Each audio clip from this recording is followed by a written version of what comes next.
Hey everyone, it's Miss Anna. It's our second week of the semester, and as promised, we are going to have a creative challenge, something new every week in the semester to get our ears active, to get our brains moving, and to just have fun and experiment. So I'm really excited to share Groove Pizza with you guys. Yes, that's right, Groove Pizza. I like pizza. Hopefully you like pizza. This is the first time that I've combined pizza and drums, and it seems like a pretty good match to me. So, first of all, our website is apps.museedlab.org/Groove Pizza. So as you see, I have a giant circle in front of me, floating in space. This is my pizza. My pizza has 16 slices. That means 16 parts of the beat to choose from. There are 3 rings that you can see here. So I have an outer ring, a middle ring, and an inner ring. Those 3 rings are different drum sounds. The outer ring is a bass drum. The middle ring is a snare drum, and the very inside part is a hi-hat, which is a small cymbal. So here's the sound my bass drum makes. Here's the sound that my snare makes.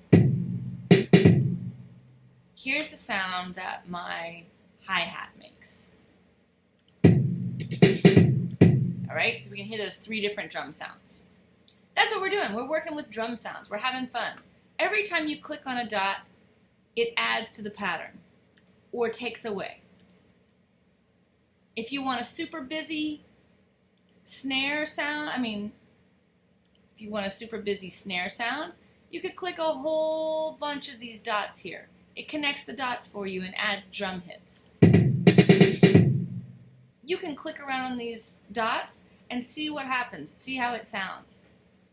The other thing that we can do is rotate.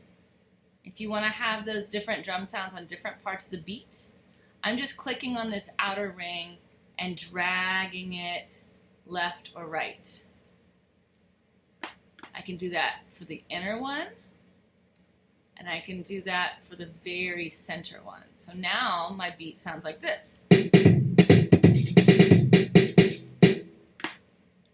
I can also come over here and play with different drum sounds.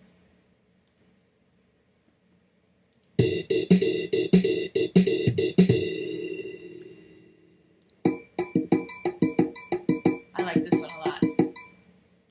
Billie Jean's my favorite. Chameleon's a good one.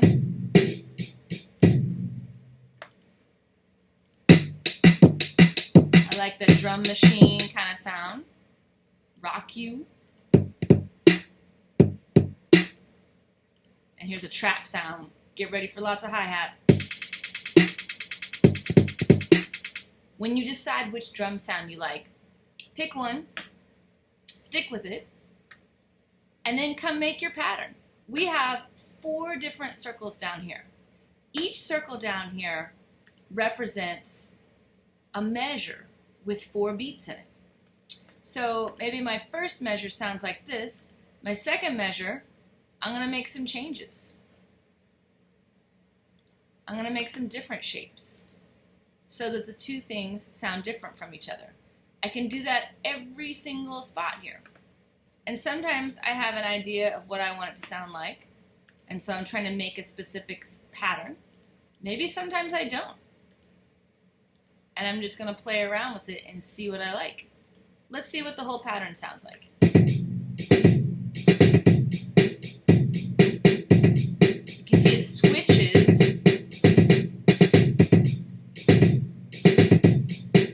Every 4 beats. 2, 3, 4. 1, 2, 3, 4. 1, 2, 3, 4.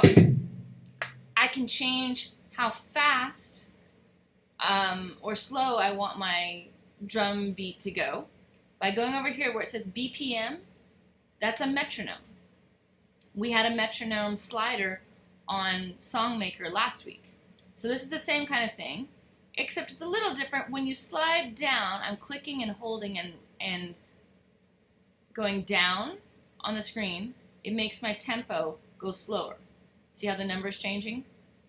As I slide it up, my tempo goes faster. Your top tempo on Groove Pizza is 180. I'm going to leave mine somewhere 134. I can also change my volume. So if I want it to be quieter, let's see. I can hear a big difference. If I want it to be really loud, I can hear that change. You can change the number of slices. Right now I have 16 sections on my pizza, 16 slices.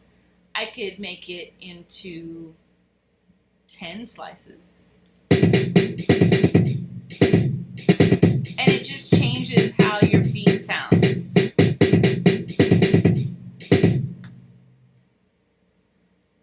If you want to get mathematical, that gives you the names of what kind of angles. If you want to change the way it looks, you can have lines instead of filled in shapes.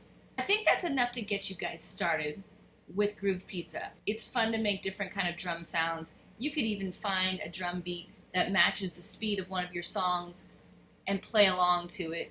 You could create a beat in the same metronome marking that you have for one of your pieces and use it when you're playing. When you created a drum beat that you like and you're happy with and you want to share it, just like last week, I want you to share it with me so that I can hear it and so that I can share it with the other students in the studio. So you're going to head over here to the share button. Click there, and you have a lot of choices. We want to focus on download as audio. This is a file that you can attach to an email and send it to me. Like I said last week, if you or your parents use social media and you want to share it there, feel free and click on one of these buttons. You also have a shareable link right here, which you can use to share with me or anybody else. You can paste it into an email. But I also want to encourage you guys to definitely download the WAV file. We talked about WAV files last week. If you share this with me, bouncing means it's downloading it. It's getting all the info, and then it saved it. When you share that WAV file with me, that's the easiest way that I can share your creations with the other students so you guys can hear each other. Use the link if you want, but if your computer, if your device will allow you to download it, please try and do that too, because that helps me to be able to share it with the rest of the students. I hope you guys have a lot of fun playing around with Groove Pizza this week. We could get really technical about this, but to start off with, I just want you guys to play with some sounds and make things that sound cool to you and enjoy it. Have fun. See you later.